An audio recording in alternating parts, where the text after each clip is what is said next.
consequences.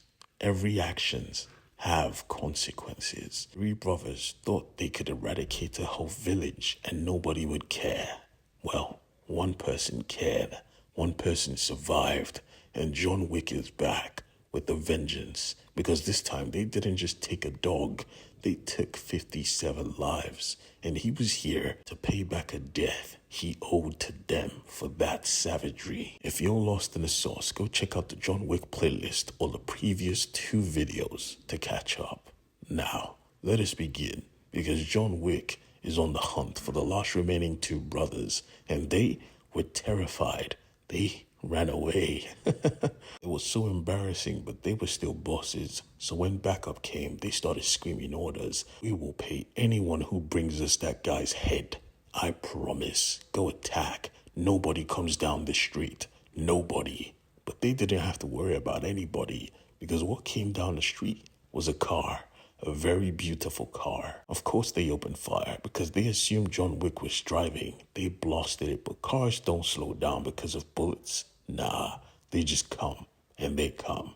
The car crashed into everyone else's vehicles. It tumbled recklessly, and it caught on fire.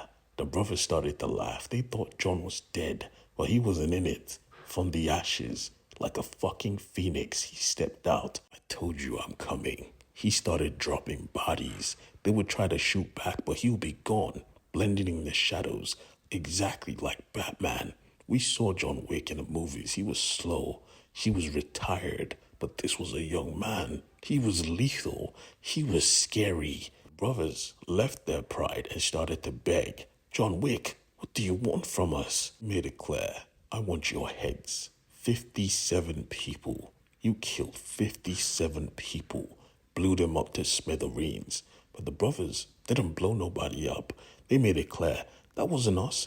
That was Calamity. He heard the name and froze. And the brothers continued, yeah, she's crazy. I remember that day like it was yesterday. We were chasing you down. And of course we lost track of you because you were so fast. We were having fun with it, not gonna lie. But still, we didn't blow nobody up. When you leaped into the village, she came out from nowhere and unleashed a rocket launcher at the village. It wasn't us. She was dangerous. She was crazy. And that is why we took care of her. You don't have to worry about that, John. You don't have to worry about us. We have nothing to do with this. But John remembered. He remembered the laughter. You made a game of killing them. So I'm going to kill you. Enough said. And they knew, yeah, there was no point begging. He was a demon.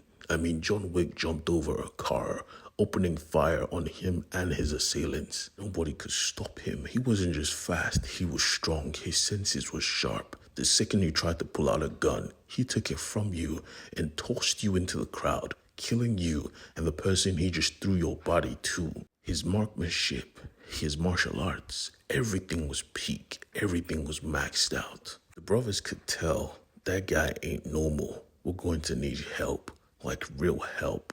So they made a call to Maria. You see, she was powerful. She was the kingpin of this whole city. And if anyone could save their lives, it was her. She smiled because she knew what type of favor this was. And she accepted. John was still tracking them though. But when he turned the corner, they were gone. Annoying. The annoyances didn't stop there though, because he felt a sharp pain. He was shot. Annoying. Worst of all, a car pulled up, Mr. Wick, and they handed him a letter from Maria. Annoying. The letter was an invite from the boss of the city to have dinner at the Continental. He could not refuse. So he got in the car and he pulled up. The guards outside who worked for her, they wanted to attack him on the spot, but when they heard he was a guest, they had to let him through. Every day, being a member of the Continental looked better and better. He waltzed in there and saw Sharon. Sharon said, hello, Mr. Wick. May I help you? He said, no, I'm here to see someone. And she was waiting for him.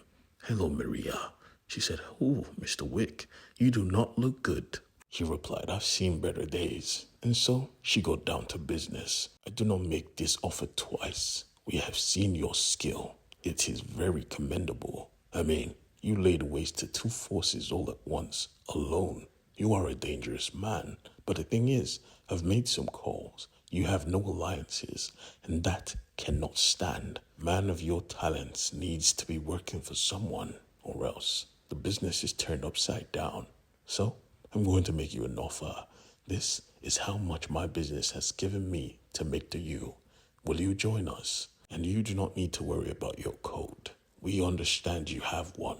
So, we will respect it. And at that moment, John knew they could never work together. His code was unconditional. It didn't even need to be mentioned. He looked at her dead in her eyes and said, I appreciate your offer, but I'm freelance and this is personal. She said, I understand. Trust is a hard thing to come by. Good luck, Mr. Wick. And he walked away.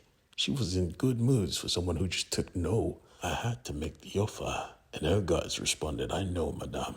This way, please. They led her to the back room, where the two brothers who were currently being hunted by Mr. Wick himself were waiting. They were extremely thankful for her help. So thankful, in fact, they offered her markers. If you know the legends of the markers, you know there are a binding agreement. You help me, I help you. No questions asked. And she had helped them. She had saved their lives. Now they had to do her a favor, and they asked her, what would you like, miss?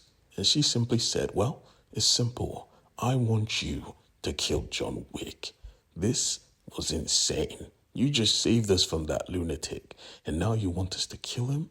How do you expect us to do that? He has cut our forces in half already. She wasn't even bothered about the complaints because she knew they had a weapon. You do have an ace in the hole that you haven't used. Keep in mind, you are the last two remaining bills. Your brother is already dead by his hand. You do not have the luxury of holding back.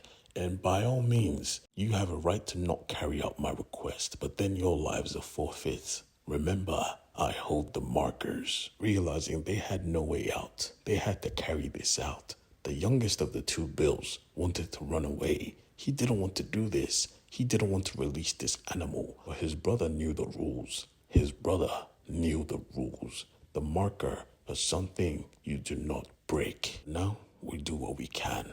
Then we try to survive later. Stepping into a building that they put someone very dangerous, they met their friends charged with the supervision and treatment of this weapon. She made sure to clarify that the treatment had not been working. They were in the process of changing medication.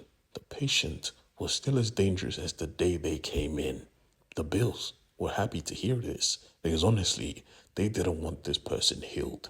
Nah, not really. They wanted this person as crazy as possible. With one look, we see who this person really is. With one look, we realize this is Calamity. And boy, does she like to freaking kill. You need a demon to catch a bigger demon. And she was the biggest demon of them all.